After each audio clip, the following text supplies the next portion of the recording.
Now, I've got a question before we go forward, Eric. Sure, yeah. Because when Paul Levy did an article on me in the past, they wrote the article and the editor crafted, quote unquote, an article to kind of demonize positive things. And I'm wondering, you seem like a very straightforward guy. You're going to write an article, but will your editors actually allow an article that you're going to write be either positive or actually in the light that the true facts are instead of twisting it? I think so, yeah. I mean, my goal here is to, there's conflicting, I think the facts are, well, I don't know, there's some disagreement about some of them, but for the most part, it's what's really kind of at the heart of this is I would say there's some ideological differences, but also kind of, there's some questions about, well, who gets to sort of have a say over how the city of Oak Grove grows into the future, who is the person who makes that decision. And so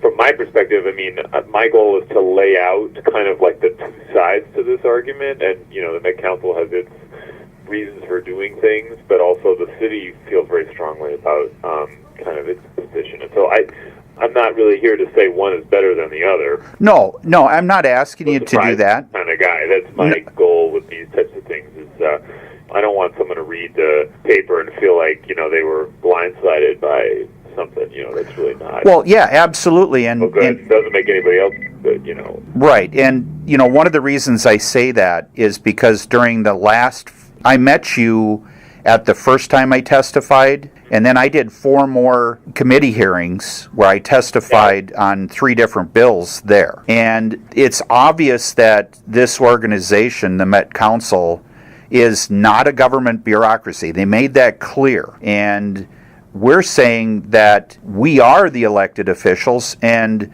I understand planning. I'm probably, of all of the people in our city and across Anoka County at least, I've had a lot of experience that a lot of elected officials don't have. And I'm smart enough to understand that things are going to be this way or a way 100 years after I leave this earth. So I want it to be there's 2 sides to every story, as long as that is not manipulated into a view that is crafted to be different than the views of either side. I'm fine with that. Sure. And I think that to that effect, and I think I have some of this from yourself and Representative Barr, I think there's kind of 2 things at play here. One is there's an ideological issue about who should make a decision in this scenario. You have local government, and they are elected by the folks in Oak Grove, and so they should be, from your point of view in particular, they should be the people making that decision, and your constituents'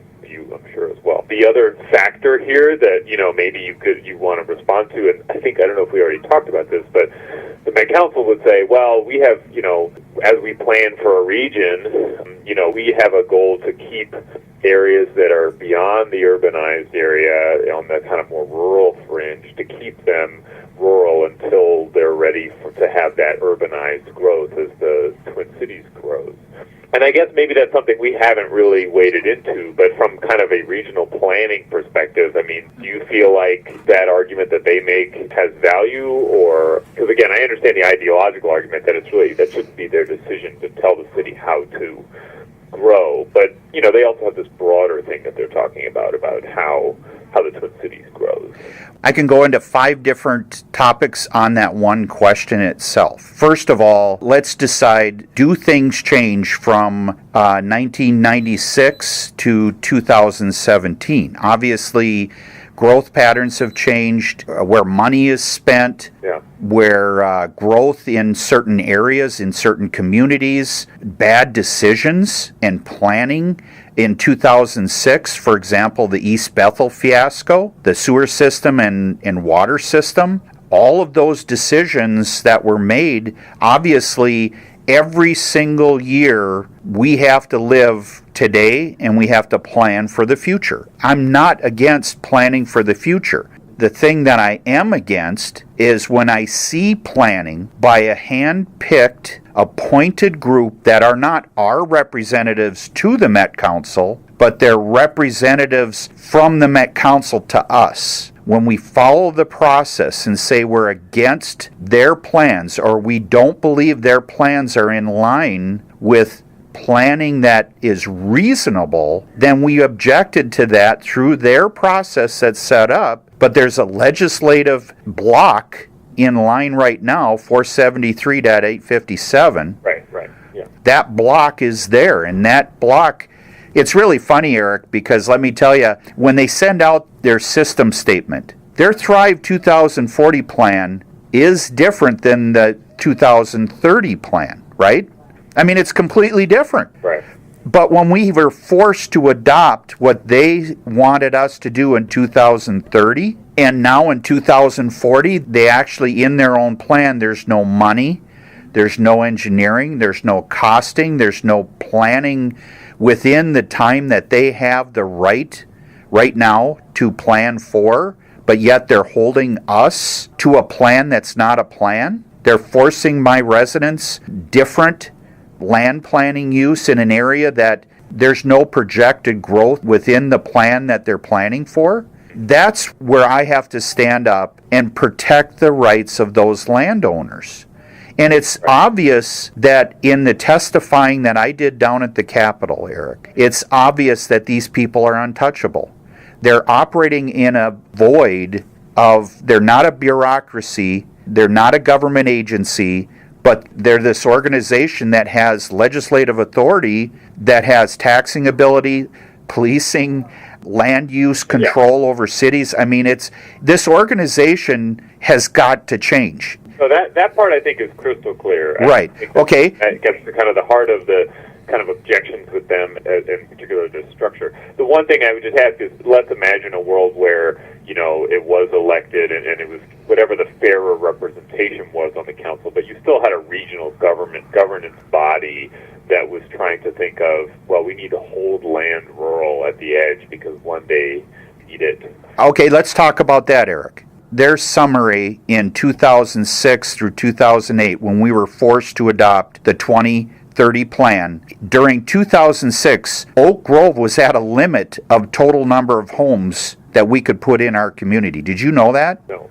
yeah. Okay, so because Oak Grove, for the most part, had diversified rural, there's a total number of homes that we could have put in. And then because of the separation and failed annexation of a 250 home development in the ponds, that would have pushed us over the total number of homes that Oak Grove could have had in its entirety. So the city council, and this was the city council that sent that letter before me, right. They said, well, look, we need rural residential. We want rural residential over our whole city. But we were forced to take out that 2,600 acres and leave that diversified rural for their grandiose plan of growth that was supposed to happen in 2006. Yeah. The bottom line here, Eric, is when I became a city council member in 2008, and we told Natalie Steffen, our comp plan needs to go forward with the entire city of an overview of rural residential, one home per 2.5 acres. And they denied that, and they said the only way we're going to do this is to take that 2,600 acres and make it 3 homes per acre with an overlay of keeping it diversified rural, and then 2.5 acres the rest of it. So we viewed this as, well, we're either having no homes at all for the next 10 years, or we'll adopt most of the city at rural residential. We'll look at the planning going forward in the next comp plan.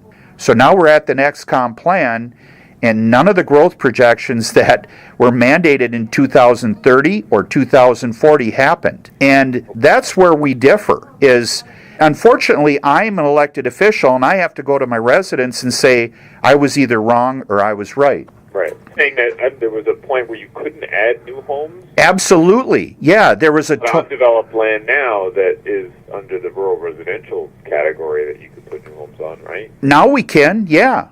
But back before we adopted the 2030 plan, okay, right. Most of the city was diversified rural. Right, I get it. Yeah. And because of that, we were at the limits. In memos from the Met Council, they said, you can't divide anymore. That was the one thing that they're pointing at is there was a development in that southern area that said, we're going to deny this because you're at your maximum number of homes in your city. That's what was really happening here. Now, obviously, with the housing downfall in 2008 through 10, and we went from 110 homes a year to 3. Eric, you got to understand, I was instrumental in the 2010 plan, 2020 plan, and the 2030 plan. But just to back up, they're thinking about the way, way, way future. That's why it's not in the 2040 that they even have long-term wastewater coming into Oak Grove. So if they're thinking in the, far, far, far future that maybe we'll need this land one day, it sounds like you think that even that doesn't really make sense that the metro area would get out to there at that point. Well, there's 10 miles south of Oak Grove in Andover that's diversified rural. And the city of Andover won't push the pipe further forward because they don't need it. So this plopping urban density in the southern border of Oak Grove, we used to call it selective planning or... Like a zoning? Yeah, spot zoning. And so in other words, because they've already allowed Ham Lake and Andover to have this type of development, it doesn't make sense for them to make an argument that contiguous metro area urban-style development would get out there, because in this case it would be like leapfrogging over. That's the perfect word. Perfect word. They leapfrogged over Andover's diversified rural. They're leapfrogging over East Bethel's diversified rural. And the other thing that you need to know, and this is critical, when we were forced to go into urban density in that lower area, they put that same demand on the city of Nowthen, just to our west. Yeah. Well, in January, during their system statement, they pulled that overlay out of Nowthen. Well, so when we were talking last, we kind of got down to this leapfrog issue, which I think maybe that's kind of partly at the heart of some of this is if we ignore for a moment some of the issues of just the unelected nature of the council, which I understand is a big deal, as far as the kind of them reserving space for future Twin Cities growth. I mean, some of the objection here is that we've already allowed spaces south of Oak Grove to develop it at these densities of 2.5 acre lots. So it's not like what they're describing of the metro area kind of contiguously moving outward in that way. If they were saying they want urbanized growth in kind of a contiguous manner, it would be different. Let's bring the discussion that I think is really important is, have there ever been an elected official that has made a mistake or that has adopted or gone down a program of a quote-unquote sewer or water system based on expectations of growth, or has the economy ever not projected growth in a certain direction? In other words, has there ever been previous elected officials that adopted legislation that the new elected officials get in there and go, what were you thinking? Why did you put the city or the residents or the state in these conditions or under these laws or rules? And then you've got the Met Council, untouchable, that are making decisions that we tried to follow the plan, and they're going back to saying, your city council previous to this agreed in good faith. No, we never agreed to any of this. It was forced upon us. So those bad decisions and those bad plannings for their East Bethel sewer system to shove down our throat, all of those things they're trying to justify why they need to hold 2,600 acres in diversified rural, leaving it for high density later. And it's 2,600 acres of space, and then it's, 1,100 of usable developable land? Yes, that's correct. Okay. Yeah. So the process that we have, and here's something that I take to heart, is that and I've heard it multiple times from not only my residents, but residents across the state when I go out and give speeches, they say, well, we elect people and we want them to do something about that. In this case, when I have a resident that has a 20-acre parcel and they want to subdivide that 20 into a 5-acre for their daughter or son, and I have to tell them there's nothing I can do because the Met Council mandated this area to be left at 1 home per 10, or have a developer come in and develop a clustered area of 3 homes per acre with its own temporary sewer and temporary water collect and everything. It's economically impossible, and there's no need or desire to have 3 homes per acre and a leapfrog. I love that word that you used. That is truly what's happened here, is they're trying to justify a very, very bad decision in 2006 by getting in bed with East Bethel's leadership at the time and allow a sewer and water collection system and a water treatment plant to be developed for unimaginable growth that never happened. I mean, what about the other argument they make is about the nature of the soils there being improper for septic, in that, especially in this kind of southeastern. Okay, that's the best one. I just laugh at that. You got to remember, I helped since '93 write a lot of our ordinances. And one of the criteria that I'm very conscious of is making sure that if there are ordinances that protect the natural environments or ways that sewage won't seep into the waterways and all that, so there are standards and mandates that in our ordinances, and we follow pretty much state guidelines for sewer system building and all that. It's called buildability. And in our ordinances, we have criteria that must be met. In other words, you have a primary sewer septic system based on the size of the house, and a secondary future site set aside for any possibility that the first system would fail. Then after that, there are third and fourth measures that you can create a mound system. There are other suitable systems that are possible by the state guidelines, like a mound system or other types of systems that can be used if the primary and secondary sites. Now, a primary site can last 150 years. All it is a drain field that the water goes out and seeps through, and as long as you keep the solids removed on a regular basis, that system will last hundreds of years.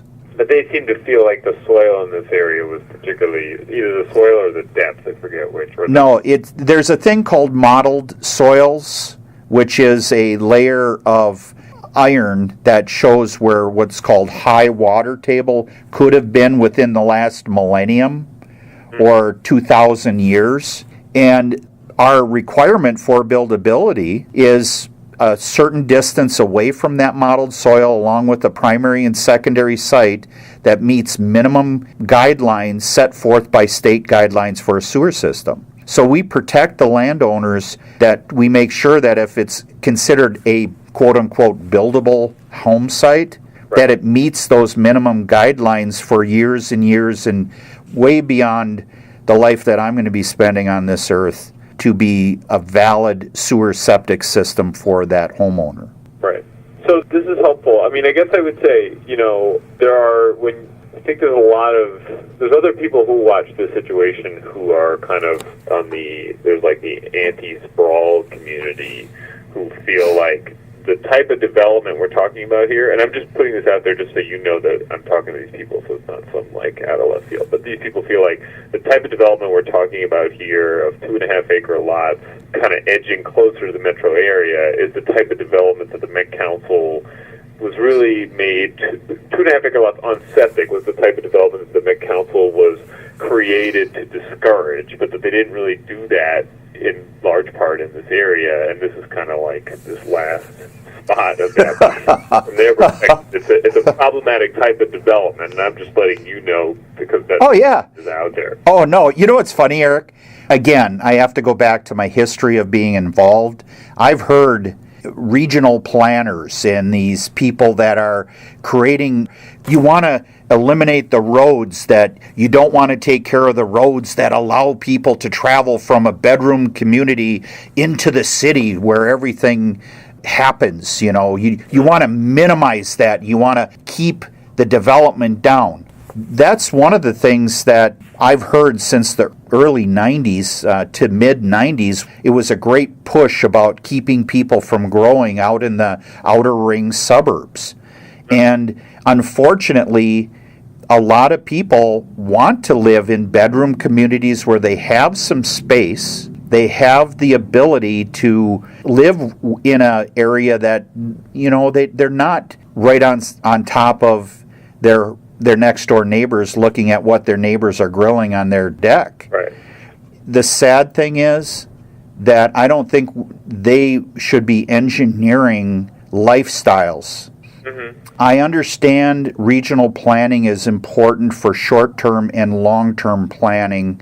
I understand that, let's keep everybody in townhomes and apartment buildings in downtown America, and that way it justifies the choo-choo trains and the light rails and all these urban styles. That might be good for some people. And you know what? More power to them. Mm-hmm. If they want to live in that environment, hey, I'm there to support them, but I don't want to pay for them. And I don't think justifying it the other way by forcing people to diversified rural, in our case, in that area, maybe in 2060 or 2080, the need for urban homes will continue to grow outward. If that's really the case, then somebody with 2.5 acre, a developer, if the land becomes that valuable, a developer will come in and buy up those homes and knock those homes down in 100 years and put developments in.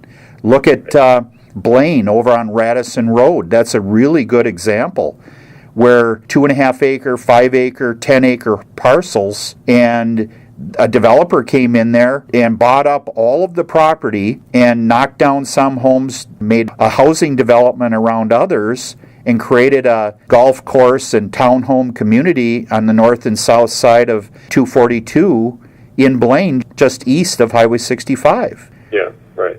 I'm going to tell you, Eric, that I do believe in planning long term, but unjust planning is something that I need to stand up and speak for not only Oak Grove, but I need to speak for all of Minnesota. I really do, because this is... Yeah, you said last time you would die fighting this fight. I will. You're strongly about it. I do. I made 3 promises, Eric, and if I get my property rights owner's land back, I could quit tomorrow, being mayor. Mm-hmm. Mayor, to me, and this is going to sound corny, because I know you talk to a lot of legislators, but I'm comfortable with who I am as a business owner and the products I design and build and my life with my family.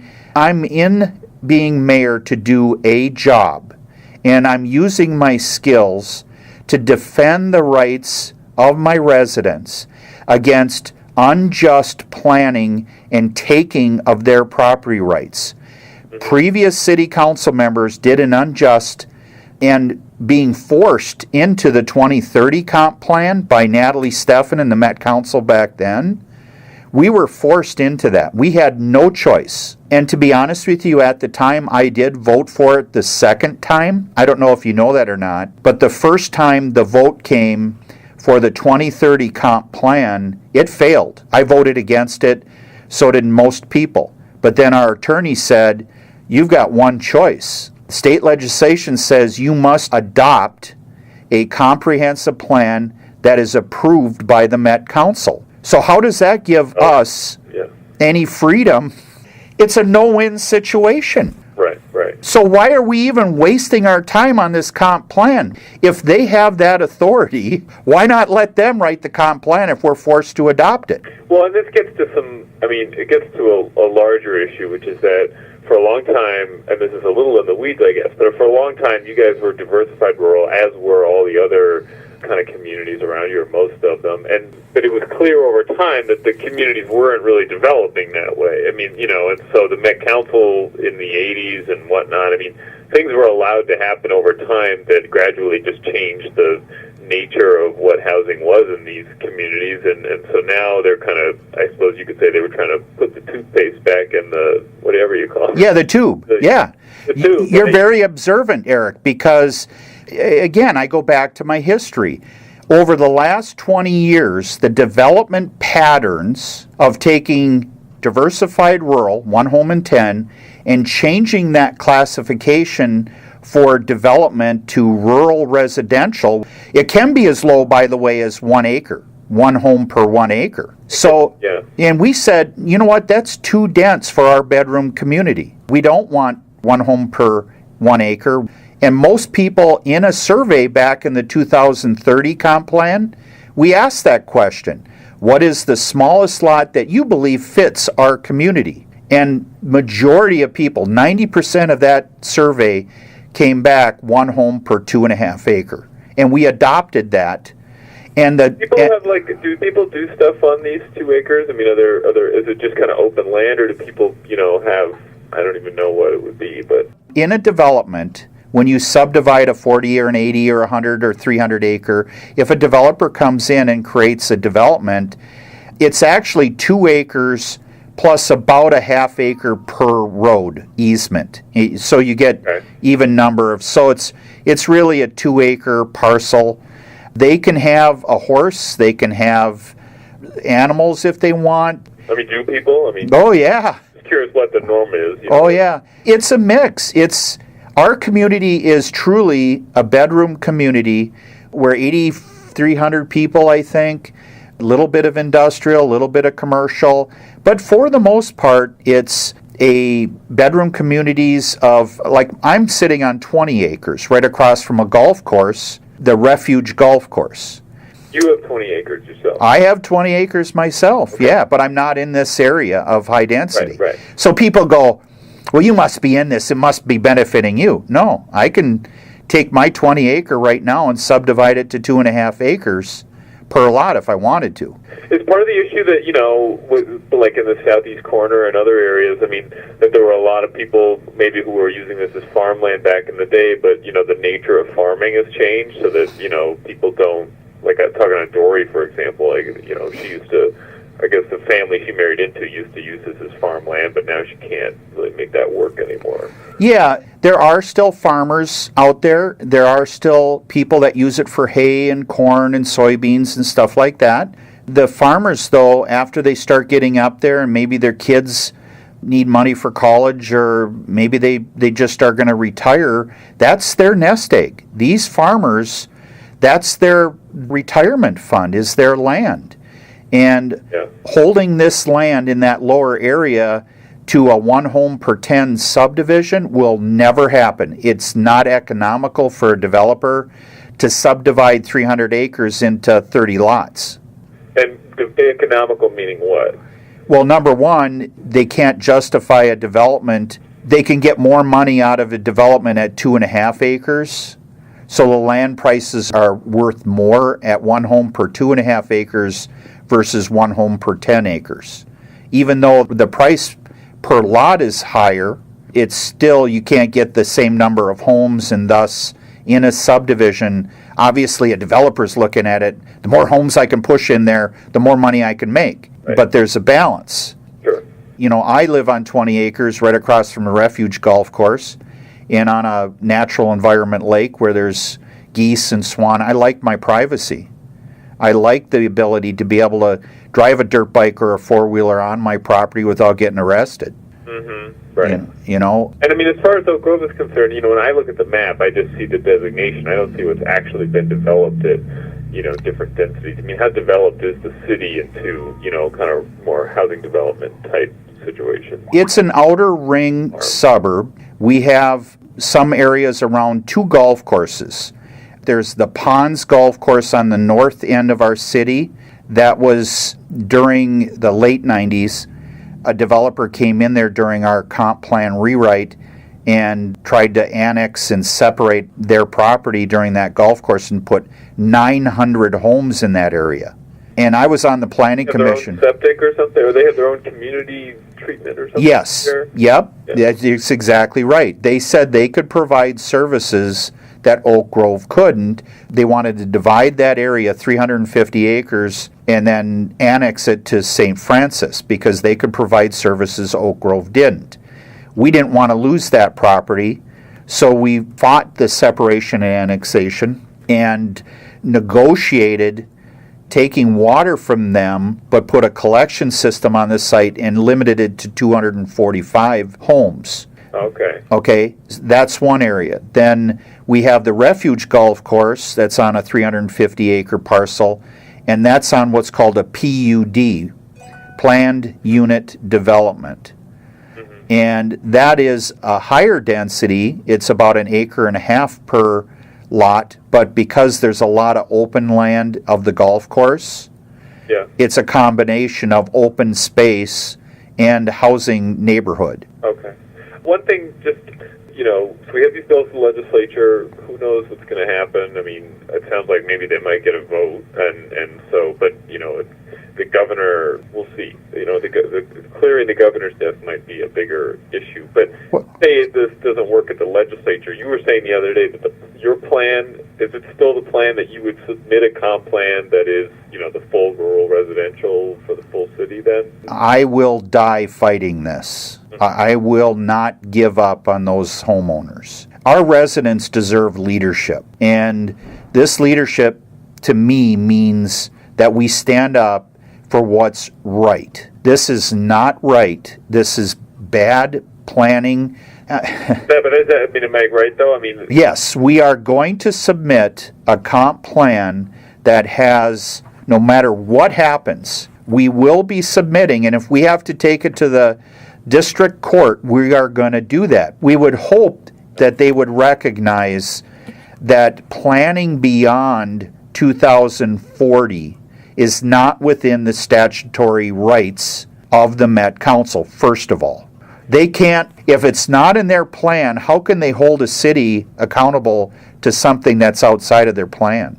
They have... You see what you're saying? I don't know the precise answer. At the same time as I get the logic there, I could also see the logic of, well, eventually they're going to have to do a 2050 plan, and so if they've already lost the land, they could make an argument that this affects their future planning. But here's the thing, though. How many cities around the 7-county metro area don't have sewer or septic, and they go, well, even though we have no plans in Chaska or Plymouth or on a 40-acre parcel that's could be developed, we're going to just say that you don't get development rights there until 2080 or 3000. To me, that's where we depart. That's where I say I'm standing up, because they can't plan beyond their plan. If they have a plan, let me ask this question. Let me pose it this way. What if I had a developer come in right now and say they want to put 1,000 homes in that area, Met Council? Are you going to provide sewer and water? Is the system set up at a reasonable cost per home? And let me tell you why I ask that. Because I've got estimates from the city administrator of East Bethel that $13,000 per connection if they were to put an estimated pipe of sewer and water all the way to Oak Grove. And then we're not even talking what would it cost once you got a collection system in place. What about water? Is the treatment plant in East Bethel capable of handling extra 1,000 homes of Oak Grove alone? You guys don't have the capacity? No, they don't have the capacity for that. We don't have a water system. Oh, okay. Oh, everybody's on wells? Yeah. And you can't have one well in a 3 homes per acre parcel. You have to have a minimum of 1 acre to 1.5 acres to make sure that you don't drain it's called the cone of influence. Okay. And you need a certain area between the wells to make that happen. So that's why we believe that 2.5 acres is a reasonable development growth and has been allowed by the Met Council over the past 20 years in 15 different developments all across our city, not just on the north or south or east or west. It's been everywhere. So they have allowed, that was our standard development practice, and that was what we were looking at as a reasonable development growth, short-term, mid-term, and long-term, for long after we're all gone. Right. Hopefully you can see why I'm interested in this as someone who covers regional issues. I mean, I think that, it speaks to a lot of questions about, part of the reason that they're doing this is because they now have invested in a wastewater plant. And then you can have a debate about, well, why did they invest in the wastewater plant? And then, or why did, and then, they'll say, well, because it leapfrogged over Ham Lake. Well, who let it leapfrog over Ham Lake? And there's all these questions about, it gets to really, long-term decisions that are made at all sorts of various times that are now kind of coming to the fore with this one island of land, which is just, I find it pretty fascinating. It is. And you know what? I'm big enough to stand up to these people because everybody was telling me, you're barking up the wrong tree. You're going to get chewed up and spit out. I've heard a number of times. You're foolish. You're ignorant. I guess I would just ask, though, if you go to district court, I mean, isn't the Lake Elmo precedent basically sort of sitting there, and it doesn't really seem to bode very well? In 2008, when we were forced to adopt the 2030 comp plan, Oak Grove comp plan, you know what they told us back then? The second time we voted on that bill, you either adopt this or you'll end up like Lake Elmo.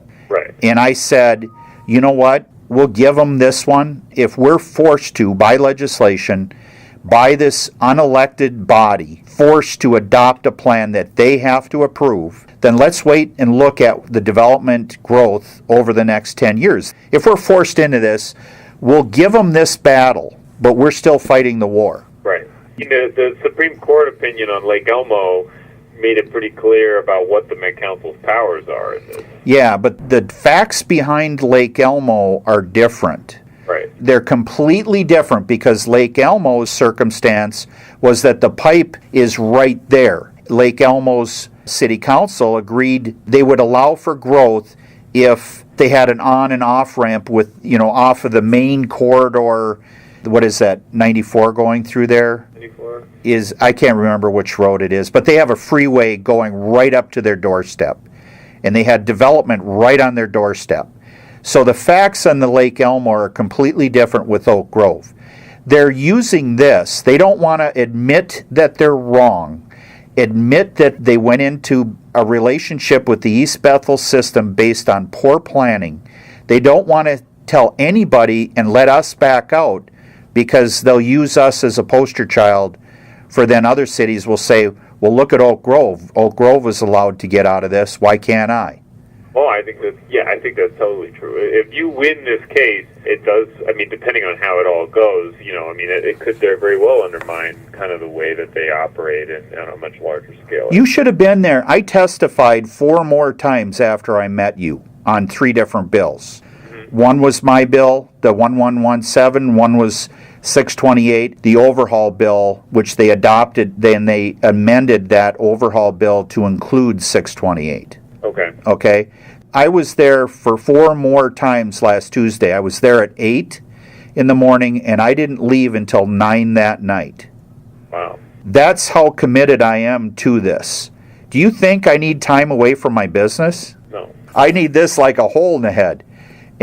But I'm telling you, I'm very, very passionate about what I believe is right, and I'll never step down. If there are facts that I believe are in the best interest of my residents, I'll be the first to stand up and say, I'm sorry, but this is long-term planning benefit for the community or the region. But this is plain and simple wrong. Mm-hmm. One suggestion, call Jack, the city administrator of East Bethel. I did talk to him, yeah. Oh, did you? Yeah. He's a really good guy. Yeah, he is. I talked to him again last week, or this week, whenever it was. I talked to him about this. I've talked to him in the past about, because I wrote that Elko New Market story, which had to do I read it. Stuff. Yep. Yep. And I saw the YouTube clip on your website of the Trump call. I like that. Hey, can I tell you something? I'm not a politician. I'm just a guy that wants to do the best job I can as mayor. And I thought, what better way could I do to have some levity at communicating that we are a great city council, we're a great community, and make a little joke out of it, right? Mm-hmm. Yeah. Nobody knew on council that I was doing that except for one council member. Was it in January or December? I can't remember. It was one of the recent ones. It could have been January. Yeah. You posted posted it in January. But... Yeah, it was. I posted it the couple days after. Oh, okay. Yeah. But yeah, it was a unique way to do something outside of the box in communication. I am so sick of going to meetings where they're so dry, you get more moisture in the Serengeti. Yeah. So I hear you. I am a unique leader. To me, it's about leadership and it's about communicating. If you ever read some of my newsletters, Yeah, I have. Yeah. I'm not a writer. I try very, very hard. My grammar's incorrect. I don't speak correct, compared to someone that's polished politician. But I'll tell you what, everything I write, everything I do, everything I talk about is from my heart, and I try my best. I'd just like to finish this up. I need to get one point across that's really important, that the residents don't realize how much power an unelected body has when they have their own taxation. They are not controlled by any organization other than the governor. Mm-hmm. And that actually, when a resident comes to me and says, "You're my mayor, why can't you do something about it?" And I have to tell them, well, there's this board called the Met Council, and they have power over us as elected officials. How can that happen? So that, to me, is the frustrating part. The other thing is when they hide behind legislation, or you try to beg them, like I said earlier, that this is not right long-term or short-term, and they look at you like a deer in the headlights, and whatever I say goes right through, and then they go back to, but we have that power and we're going to exercise it. That's not leadership. You're talking to a dictatorship. Mm-hmm. That's not American politics. Right.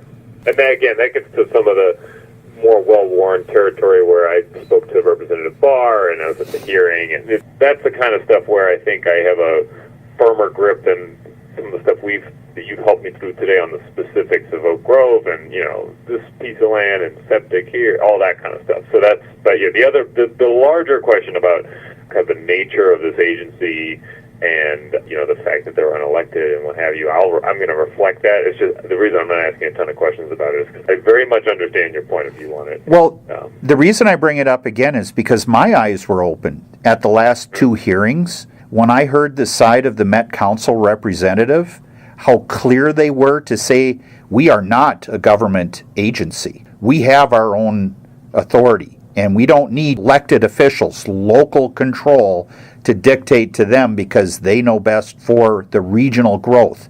Well, let me tell you, they are not the smartest people in the room.